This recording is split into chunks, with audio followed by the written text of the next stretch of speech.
and also we'll be solving some extended numerical problems on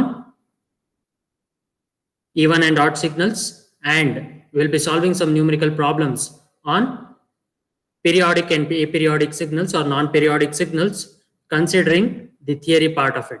So how or what is the condition to be specified when you call a signal to be aperiodic, or what is it to be called as a periodic function? Yes, I can generally say that if a signal is said to be periodic, it will be having a fundamental period. So let's move with the next concept, or I'll discuss two more problems, and later on I'll be going ahead with the concept of periodic and aperiodic signal or non-periodic signal. Okay, so to avail better bandwidth, let me turn off the video. Yes, so hope I'm quite audible and I can generally see that few people are adding in right now. The strength is 24. It is better that you add quickly, inform your friends to come quickly to the class. Yes, I know that switching from one class to another class takes time, but not more than 5 minutes. Okay, so see to it that you have a quick switch over from one class to another class. Okay. Yes. Now, I already discussed what is a continuous time signal, x of t. Okay, x of t is there. Yeah. So just a moment.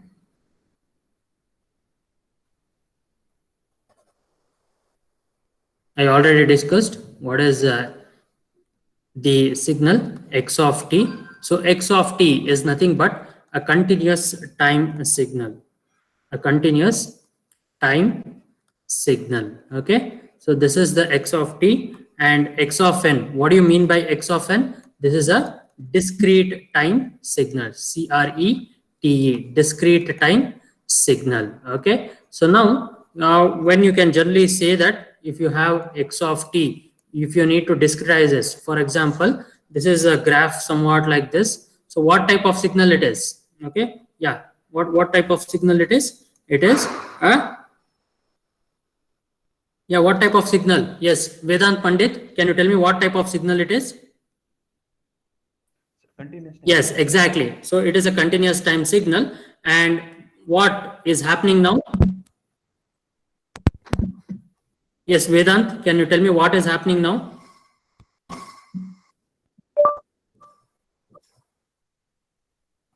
Yeah, what is happening now? I'm discretizing at each and every points. Okay, so this technique is called as sampling. Okay, so this technique is called as sampling. Okay, see to it that you be thorough with the concepts, and later on you can have such understanding being done. Okay, now next, what needs to be done now? So you have sampling technique. So at each and every point, okay, at each and every point, you are discretizing a continuous time signal. That is what do you mean by a sampling technique there. Okay, so that is what do you mean by a sampling technique. Okay, so this is a sampling technique being done here. I'm just giving you an example. So next one, what needs to be done here is you need to go for the other one, which is the continuous time signal is done. Next one, what you need to do, you need to have the even and the odd signal being analyzed. So how we are going to analyze the even and the odd signal? Let me, yeah, so how we are going to write? So you are going to write the even and the odd signal somewhat like this. Okay, so you are going to write the even and the odd signal. So x even of t, okay, x even of t, it is nothing but the even signal. Okay, x of t plus x of minus t dividing it by 2. So that is the even signal, x naught of t. What is x naught of t? X of t minus, sorry, this is minus x of minus t dividing it by 2 again. Okay, so this is the even signal. Okay, let me write here it as even signal, and this one is generally an odd signal. So in the previous classes, we have discussed what is the even component of it, and next one, what is the odd component of it. So even component of a signal x of t. So this is x of t, which is a continuous, okay, continuous time signal. Okay, this is a continuous time signal. Okay, so next one, what is this one? So replacing t2 minus t, replacing t to minus t. Okay, so this is what you get that on replacing t to minus t, you will be getting an even signal. Okay, so let us we have solved some few problems, and we are going to discuss the next problem, which is nothing but find the odd and the even component, odd and the even component, or even and the odd component, it is one and the same. So find the odd and the even component of the signal, e power jt. Okay, of the signal e power jt. So this e power jt here, which is nothing but the continuous time signal. Okay, so what do you need to find out? You need to find out the even component of the signal and also the odd component of the signal. So if you recall from your basics of complex numbers, this is nothing but a complex representation of a signal. Complex representation of a signal. Complex representation of signal. Okay, so complex representation of signal, how you can generally write it? So it is z. So generally, if you want to express in terms of the exponential value e power jt, so the fundamental of complex numbers representation, so z, which is nothing but the complex notation, how you can generally identify it? You can generally identify it by j term. So okay, so exponential value of the j term which is being present there, so there you can write it. Okay, so now if you want to write down the even component of it, how do you find out the even component? So you have the initial signal x of t, that is e power jt. Next, okay, what you are going to find out? X power minus t, that is e power minus jt. Okay, x of t and x of minus t is known. So what do you need to find out? X even of t. So x even of t, how you are going to find out? So it is e power jt plus e power minus jt. If you recall the formula what I wrote in the second page, you can easily calculate. So e power jt plus e power minus jt. So how we are going to find out e power jt? How we are going to find out e power jt? So it is the complex form of representation, that is cos t plus j sin t. Okay, cos t plus j sin t. Next, e power minus jt. How we are going to find out? Cos t minus j sin t. Okay, so this is plus term and this is minus term which is there. So this minus term is entirely minus j here. So what is represented here? So this is equation 1 and this one is equation 2.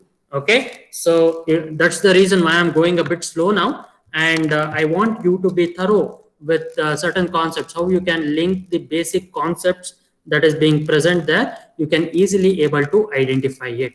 Okay, so this is how you can understand. So especially diploma side people, if you can understand this, it would be very much clear here. Okay, so the basic science people will be knowing certain concepts clearly, but see to it that you get a better understanding of it. So 1 plus 2, this is equation 1 and equation 2. So what you can write it here is, you can write it as cos t plus j sin t. Okay, cos t plus j sin t plus cos t minus j sin t. Okay, so the entire equation is divided by 2 here. Okay, so what you are going to get? So let me skip a step now, and you can get the even component to be cos t. So this is x even of t, which is nothing but the even component of the signal. So this is nothing but the even component. Okay, so even component of the signal is xe of t, that is nothing but cos t. Okay, so let me write down here, or let me move to the next page. Okay, let me move to the next page. So what I can write here is x e1 of t from the signal will be equal to cos t. Okay, this is what you're going to get there, which is nothing but the e1 component of the signal. E1 component of signal x of t, E1 component of signal x of t. Okay, so that is what you can understand there. So let me erase here. So that is the E1 component of the signal. Okay, so that's what you are going to get there as the E1 component of the signal there. Okay, so how we are going to find out the odd component? So odd component, if you want to find out the odd component, what is the equation there? So x e1 of t, I mean, sorry, x odd of t. So what you are going to find out? X odd of t will be equal to e power jt minus e power minus jt dividing it by 2. Okay, so that's what you are going to get there. E power jt, it is again cos t plus j sin t. Cos t plus j sin t minus cos t. Next, what are you going to get there? Minus of minus again, that is plus j sin t. Okay, I've skipped a step here to hope you are knowing the step. And what get cancelled? So cos t get cancelled and minus cos t get cancelled. You are left out with j sin t. Okay, j sin t is the left out one. So that is the odd component of the signal. Okay, so that is the odd component of the signal. What you are going to get here? It is the odd component. Okay, what you are going to get there is nothing but the odd component of the signal. Okay, yeah, just a moment. Yeah, that is nothing but the odd component of the signal. Odd component of the signal there. Okay, so this is what it is important, and this is one of the signal that is considered to be the exponential signal in terms of the complex domain. We can generally say this one to be a complex notation of representing in the exponential function. You can consider like this. Okay, so see to it that you understand how do you find out the even component and the odd component. Moving on to the next problem, we have a statement sort of a problem there. So how, what is the function or what is the thing that is there, and we have to recognize whether the given function is a even function or a odd function. Okay, so you can write down the statement here. Show that the product of two even signals two even signals or two odd signals two even signals or two odd signals is an even signal while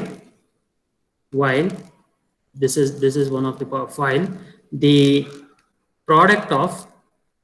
while the product of an even or odd signal an even or an odd signal is an odd signal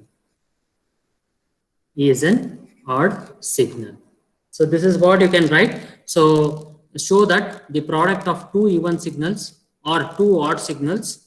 Okay, so two even signals or two odd signals is an even signal, while the product of an even or an odd signal is an odd signal. So ultimately what you need to do is you need to show that this even signal, there are two even signals, assuming that there are two even signals there. So you can see that if there are two even signals or if there are two odd signals, if you multiply them, the resultant will be an even signal. Okay, or if there is an even signal or an odd signal, okay, if one of them is even and the other is odd, or vice versa, the resultant signal is always an odd signal. Okay, that is what you need to verify in this statement problem.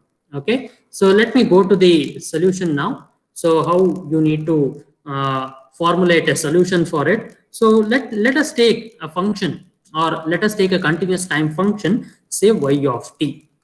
Say y of t. What you need to do, you need to understand the product of it, y1 of t and y2 of t. So this is the product of it. So once, if you find out y of t is the resultant signal there, resultant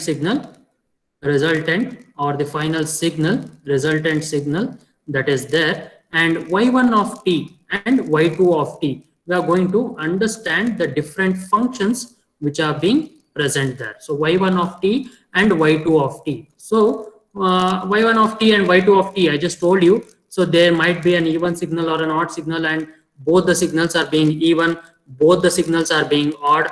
So what is the resultant signal if both the signals are even? So what do I need to verify here is first one, which is when both the signals are even, and both the signals are, when both are even signals, I can write it as both are even signals. What is the condition there? So the resultant signal, the resultant signal, the resultant signal is, the resultant signal is an even signal. Okay, this is the statement what is given in the problem, and I need to prove that if both the even signals are there, so the resultant is also an even signal. Okay, so what do I need to do? Let for the first condition, what is specified in the problem, y1 of t and y2 of t both are even signals, both are even signals. I repeat, y1 of t and y2 of t both are even signals. Okay, so y1 of t and y2 of t both are even signals. So what do I need to do now is I need to verify whether y of t is a, so y1 of t, okay, y1 of t. So what do I need to do? So for the condition y1 of minus t, okay, next one y2 of t, y2 of t, what do I need to do? Y2 of minus t. So these are the conditions being specified for the even signals. These are the conditions being specified for the even signals. Okay, so what needs to be done here is, so you have the statement here, y of t equals y1 of t, the original statement, y2 of t. Okay, so change t to minus t, change t. Okay, so the t variable, which is the independent variable, I need to change it from minus t. What do I get there after changing t to minus t? Y of minus t on the left hand side of the equation. Next, what do I need to get? Y1 of minus t. Next, y2 of minus t. Okay, so I already know that y1 of minus t is again equal to, okay, so this is again equal, this term, whatever that's there, so this is equal to y1 of t, the original signal. Next, similarly, this signal, what is there, I can write this to be y2 of t, y2 of t. Okay, so what do I get there? So y of minus t, y of minus t, that will be equal to y of t. Okay, or if I need to interchange the LHS and the RHS, I'll be getting y of t will be equal to y of minus t. So that's what you get there at the end. So I can certainly say that this signal is a even signal, and hence it is proved. So this is an even signal, this is an even signal, and hence it is proved. It is proved that if you multiply both the even signals, the resultant is always an even signal. Okay, the resultant is always an even signal. So if you multiply both the conditions, I mean both the signals where y1 of t and y2 of t is considered to be the even signals. So y1 of t and y2 of t are considered to be the even signals. you can say that the resultant signal is always an even signal.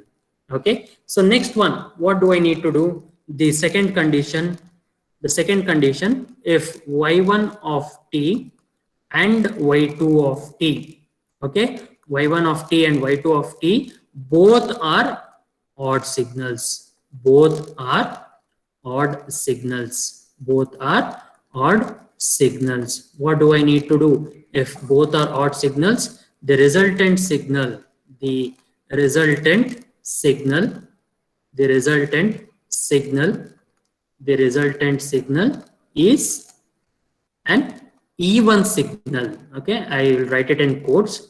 It is written in even signal. Okay, so this I can write it to be the even signal. Okay, so if both the signals are said to be the odd signals, the resultant is an even signal. So what do I need to do now? I need to prove that this is a even signal if both are odd signals. Okay, so that is what I need to prove now. And what do I need to write down first? So first I need to write down y1 of t. Okay, so y1 of t and y2 of t, y2 of t are assumed to be, are assumed to be, are assumed to be odd signals, are assumed to be odd signals. Okay, so in the next page I can write it to be, if y1 of t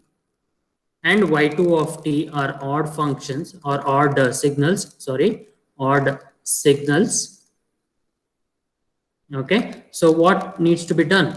You need to verify that while multiplying both signals, it is an odd signal. Okay, so next, what is the condition to be specified? Y1 of minus t. Okay, y1 of minus t, it is equal to minus y1 of, yeah, what is that? So you need to see that y1 of t, okay, y1 of t, once you change it to minus t, so you'll be getting y1 of t to be equal to y minus y1 of minus t there. Okay, so this one is generally y1 of t, the original signal, that will be equal to minus y1 of t there. Okay, so minus y1 of minus t. So this is the original signal here. So first you'll be changing it to minus t. Okay, so then you will be having the change in the amplitude here. So first change t to minus t, then y2 of t will be equal to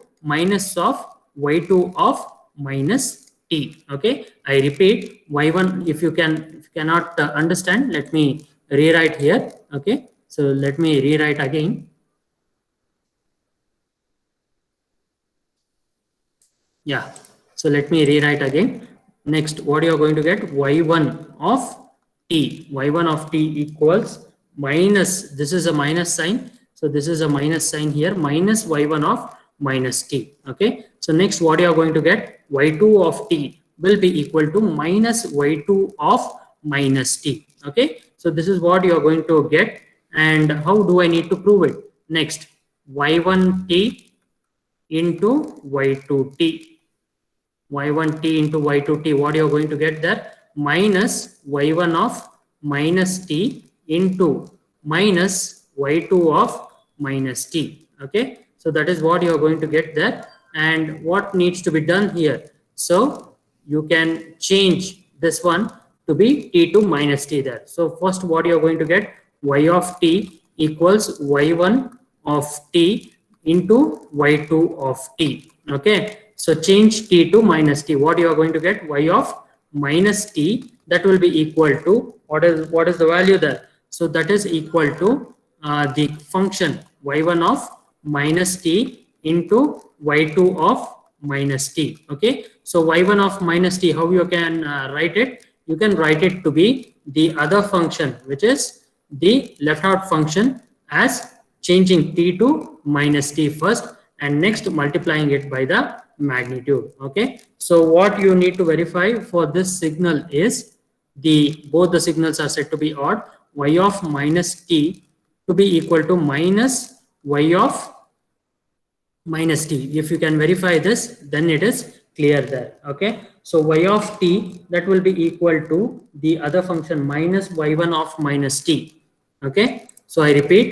So this one y of t, if it is equal to minus y1 of minus t into minus y2 of minus t. Okay, so this is what you are going to get there, and multiplying it by the other function y1 of minus t into y2 of minus t, you are going to get it as the odd function itself. That is the function, both the functions are said to be odd functions. If you multiply it, you will be getting the original signal y of t. Okay, so this is what you can verify, and y of t will be equal to y1 of t into y2 of t when both the signals are said to be odd.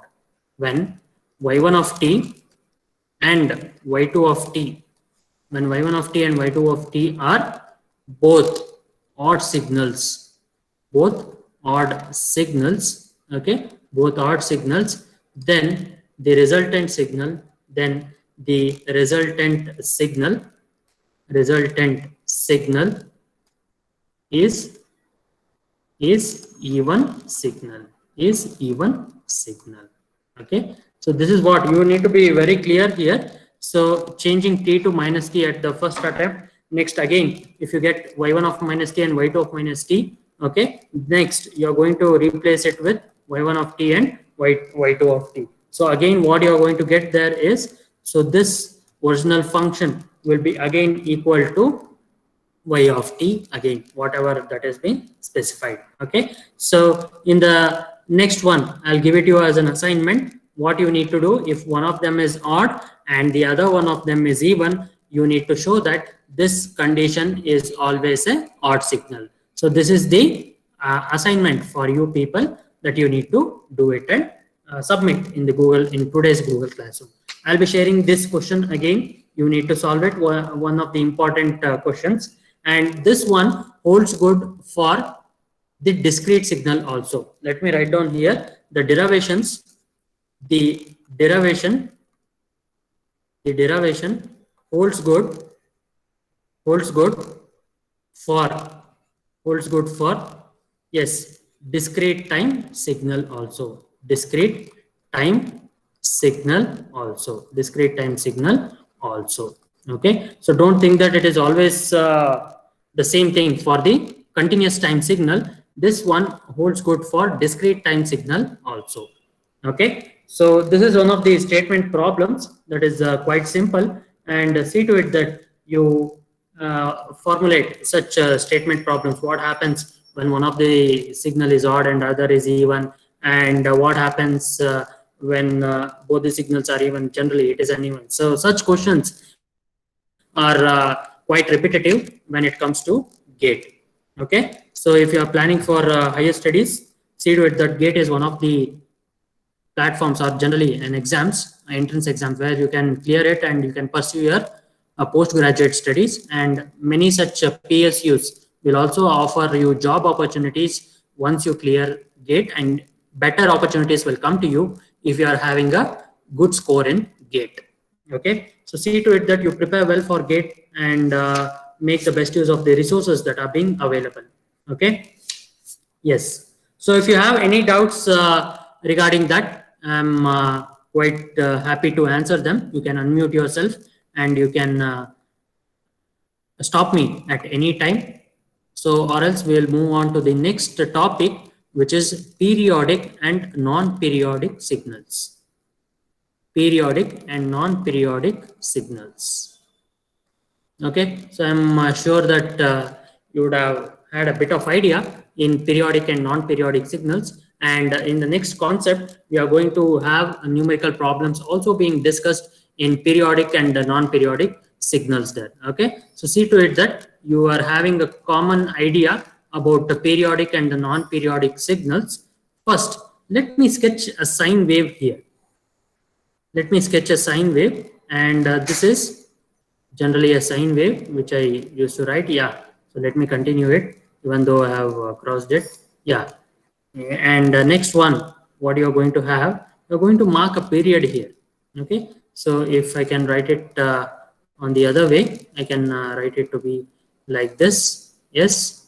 So generally, you are having a sine wave, somewhat like that, and this one is a continuous time signal, and each and every values of t will have certain voltage level or the current level depending on the values that are being specified. At positive one, this one will be the negative one. Again, the cycle repeats for a repetitive number of cycles. I mean, the first cycle, this is the second cycle what I'm writing, and the next one you are having the third cycle, and you are seeing that the t less than 0, this area is called, this side is called as t less than 0, this is greater than 0, and I can say that. Okay, so 0, and this is pi, and this is 2 pi, and this one is generally 3 pi. Okay, this one is generally 4 pi. And what you can see here, once when I say this is a periodic sinusoidal waveform, so I can write it as periodic. Okay, periodic sinusoidal waveform. Periodic sinusoidal waveform. Okay, so this is a simple example where I can say that this is a periodic. Okay, so this is periodic in nature. So what do you generally mean by periodic? Okay, so if you have observed our timetable, okay, so let me take a real time example where you would have starting the class from 9 a.m. okay till 9:40. You have a break till generally 5 minutes break. So next the class starts at 9:45 a.m. and you have the repetitive cycle being there here. Okay, so 9:45 to 10:25 and so on. So you'll be having a 45-minute class duration in each subject here. So which is a common one. You don't have an increase or decrease unless we take an extra class or something like that, if it is a continuous one. So generally, if I want to speak an ideal condition, I'll be having 45 minutes of class duration in each day. As a student, if I want to attend the class, 45 minutes will be there. So in the same manner, I'll be having this sinusoidal waveform generally being there. This is for the first cycle, and this one is for the second cycle that is there. Okay, so this period is said to be 2 pi here.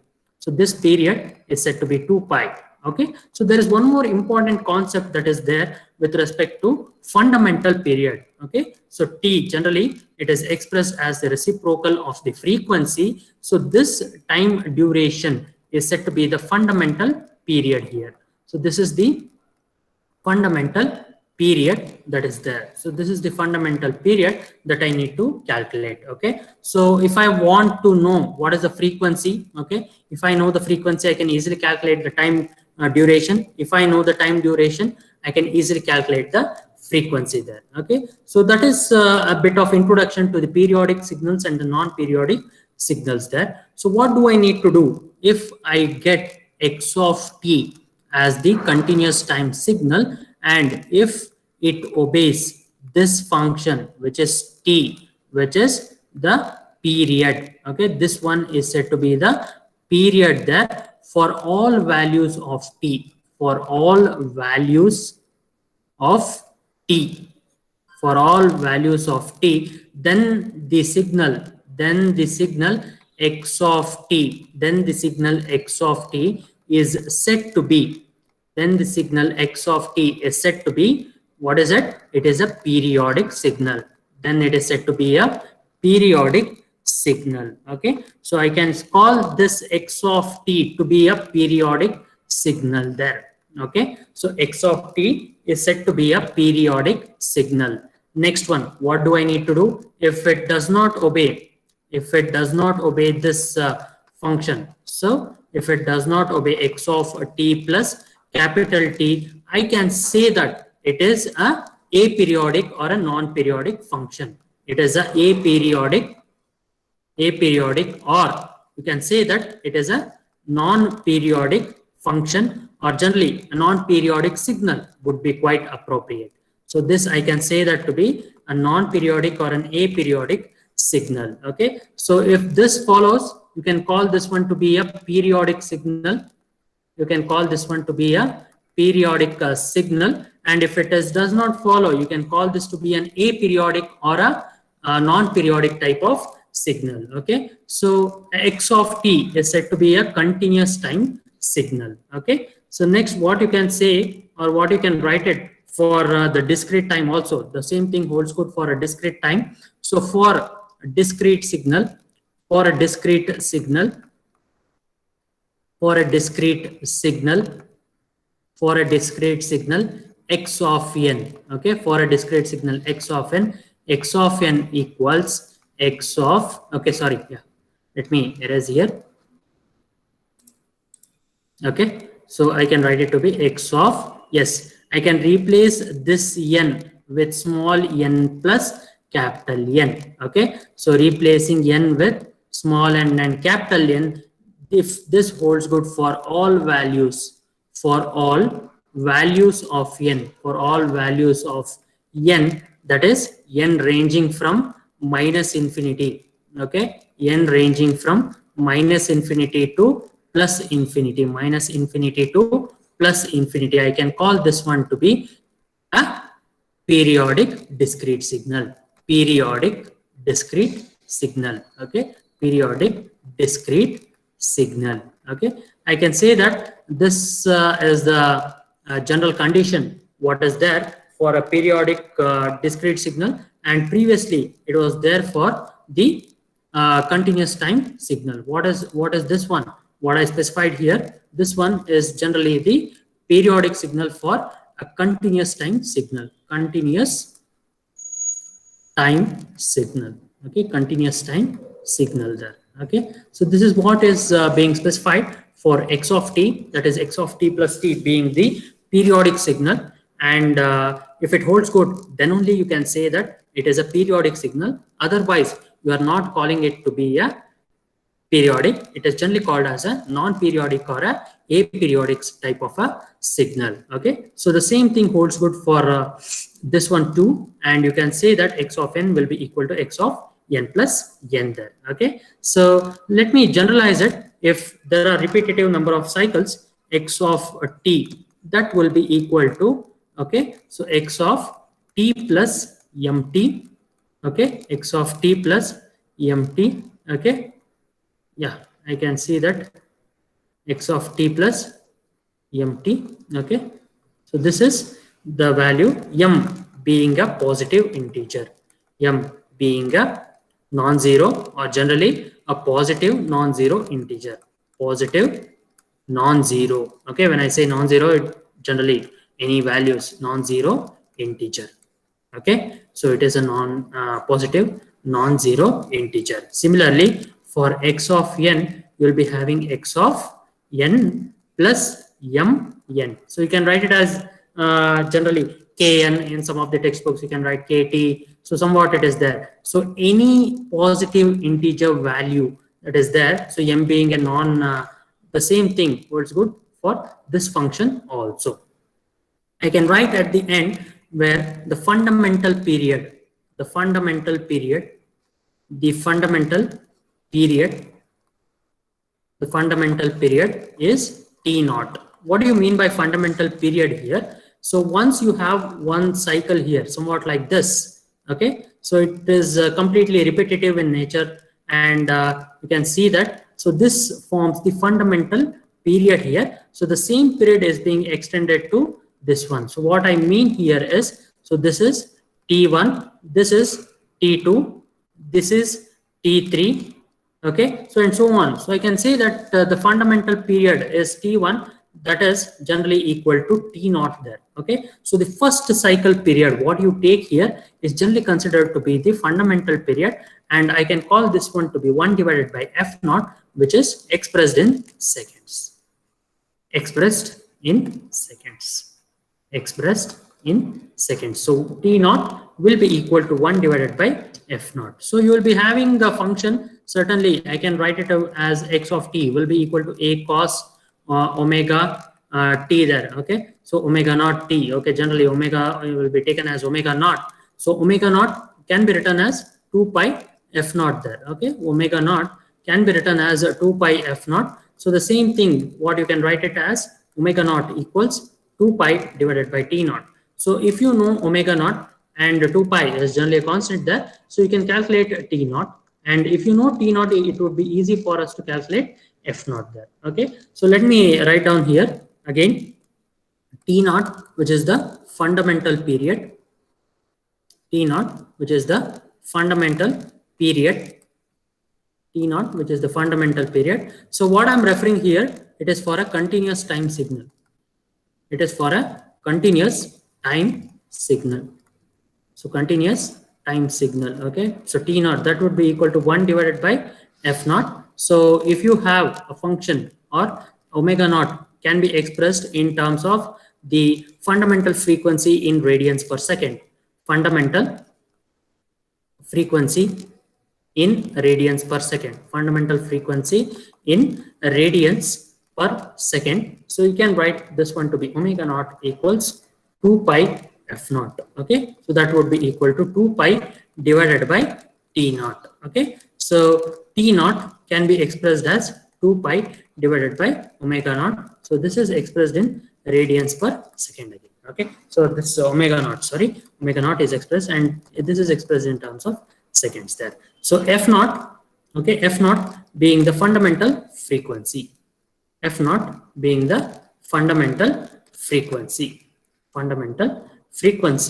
in hertz. Fundamental frequency in hertz there. Okay, so the same thing, if you want to extend it, you can have N naught as the function, that is for a discrete time signal, and later on I'll be telling you how you can generally arrive at the periodic signal, whether you can have a signal to be called as a periodic signal or not. So let me take an example. Let me take one example for you for a discrete, for a continuous time signal. So whether I need to verify the given signal as the periodic or non-periodic.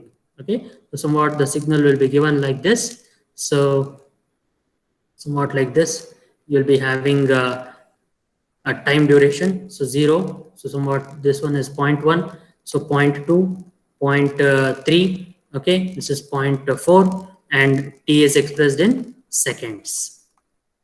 T is expressed in seconds, and this one is said to be x of t. Okay, so you can see that it is a repetitive cycle here. So what you can generally say is this is the fundamental period. Okay, so 0 to 0.1 seconds. So you will be having T naught to be equal to 0.1 seconds, and the given signal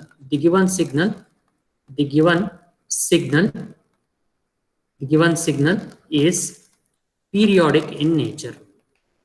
The given signal is periodic in nature. Okay, I can state that the given signal is periodic in nature. So T naught, which is nothing but the fundamental period. Okay, so the given signal is said to be periodic in nature, and this signal is said to be generally the periodic in nature there. Okay, so this is generally 0.5. You will be having ramp up and ramp down again. So this one is said to be 0.05 seconds, and this one is said to be 0.15. Okay, and so on. You will be having the repetitive cycles, so ramping up and ramping down for the same time duration, that is at the mid of the signals, that is this one. If you want to find out, okay, so initial value is 0.1 and the final value is 0.2 seconds. So 0.2 minus 0.1. Okay, so that is again 0.1 seconds there. Okay, so this is how you can generally calculate the fundamental period. This is the fundamental period T1. This one is generally at T1. This one is said to be T2, and so on. So we have checked the signal. So you will be getting check whether the given signal is periodic or not. Okay, so you will get a question like this. If you can say that this is. So we will stop here. And in the next class we will solve some numerical problems associated with respect to the periodic and non-periodic signals.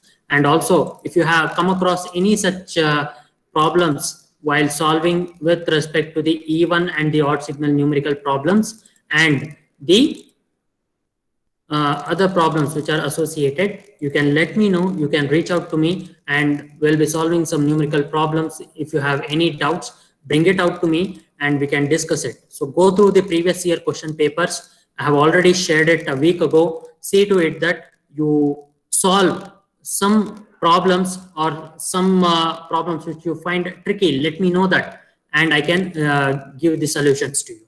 Okay, so if there are any queries, if there are any small problems that you come across, do let me know. I can solve it, because this is one of the important subjects. The fundamentals of signals and systems forms the basic subject for the next semester, that is digital signal processing. So if you are not clear with any of the simple concepts which are there, kindly let me know. So while we proceed to the next one, which we have the basic operations performed on the signals, it would be quite difficult for you to understand the basics there. Okay, so if you are thorough with the concepts that are being here, it is quite easy for you to process with the next concepts that are being taught. Okay, if you have any doubts, do let me know right now.